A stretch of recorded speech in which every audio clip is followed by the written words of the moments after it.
Assalamualaikum warahmatullahi wabarakatuh. Om Swastiastu, salam sejahtera untuk kita semua. Perkenalkan, nama saya Aditya Lunadi Fajri.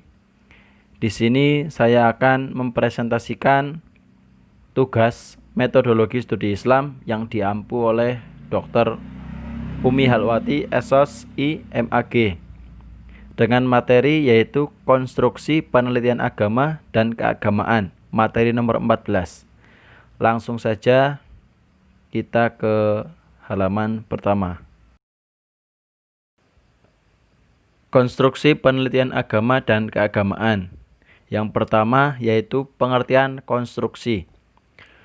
Konstruksi artinya sejarah dahulu yang masih berkaitan, disusun, dipahami, dihayati, dan dicerna. Konstruksi adalah susunan atau bangunan dari suatu pendapat, asas-asas atau hukuman mengenai sesuatu yang antara satu dan lainnya saling berkaitan sehingga membentuk suatu bangunan.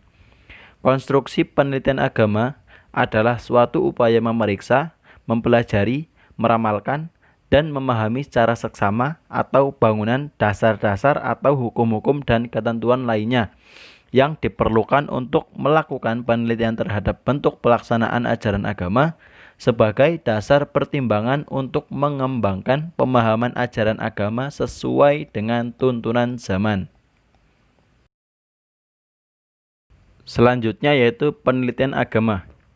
Penelitian adalah upaya sistematis dan objektif untuk mempelajari suatu masalah dan menentukan prinsip-prinsip umum yang berupaya mengumpulkan informasi yang bertujuan untuk menambah pengetahuan. Penelitian dipandang sebagai kegiatan ilmiah karena menggunakan metode keilmuan yakni golongan antara pendekatan rasional dan pendekatan empiris. Agama sebagai objek penelitian sudah lama diperdebatkan karena agama merupakan sesuatu yang cenderung berkeyakinan bahwa agama memiliki kebenaran yang mutlak sehingga tidak perlu diteliti. Agama mengandung dua kelompok ajaran. Yang pertama, ajaran dasar yang diwahyukan Tuhan kepada para rasul untuk manusia yang terdapat pada kitab suci. Bersifat absolut, mutlak benar, kekal, tidak berubah dan tidak bisa dirubah. Sedangkan ajaran keduanya merupakan penjelasan-penjelasan para pemuka atau pakar agama yang bersifat tidak absolut, tidak mutlak, dan tidak kekal. Menurut Harun Nasution, agama dalam pengertian menurut kedua dapat digunakan sebagai objek penelitian tanpa harus menggunakan metode khusus yang berbeda dengan metode yang lain. Mukti Ali menggunakan istilah penelitian agama dan penelitian keagamaan dengan arti yang sama. Sedangkan Middleton berpendapat bahwa penelitian agama lebih mengutamakan pada materi agama, sehingga sasarannya terletak pada tiga elemen pokok yaitu ritus, mitos, dan magik. Penelitian keagamaan. Penelitian keagamaan lebih mengutamakan pada agama sebagai sistem atau sistem keagamaan. Mato Mudar mengatakan bahwa perbedaan penelitian agama dan penelitian keagamaan perlu disadari karena akan membedakan jenis perbedaan penelitian yang diperlukan. Untuk penelitian agama dan sasarannya agama sebagai gejala sosial. Menurut Juhaya S. Praja, penelitian agama adalah penelitian tentang asal-usul agama dan pemikiran serta pemahaman penganut ajaran tersebut terhadap ajaran yang terkandung di dalamnya. Sedangkan penelitian keagamaan adalah penelitian tentang praktik-praktik ajaran agama yang dilakukan oleh manusia secara individual dan kolektif. Sedangkan penelitian agama itu sendiri adalah pendekatan ilmiah yang diterapkan untuk menyelidiki masalah-masalah agama untuk mendapatkan informasi yang berguna dan dapat dipertanggungjawabkan mengenai berbagai masalah agama dari segi bentuk pelaksanaannya. Contoh, teori-teori yang dapat digunakan dalam penelitian keagamaan yaitu teori perubahan sosial, teori struktural fungsial, teori antropologi dan sosiologi agama, teori budaya simbolik, teori pertukaran sosial, dan teori sikap.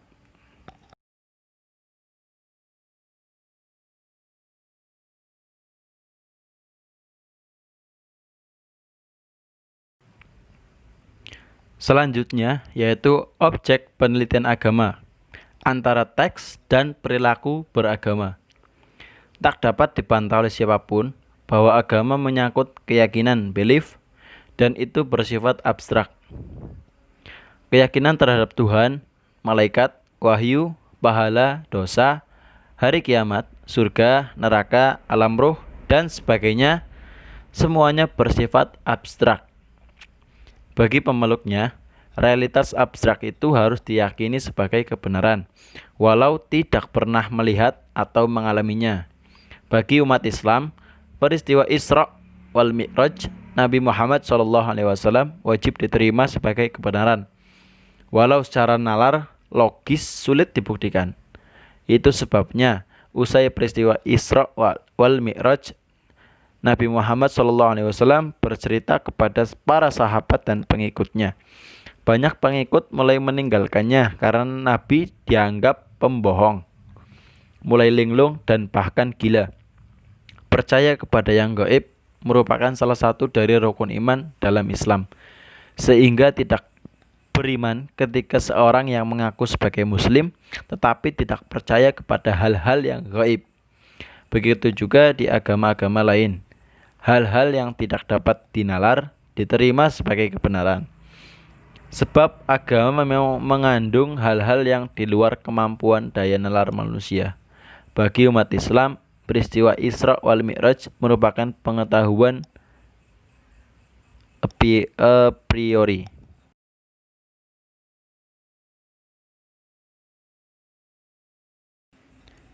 Terima kasih, mungkin sekian presentasi yang dapat saya sampaikan.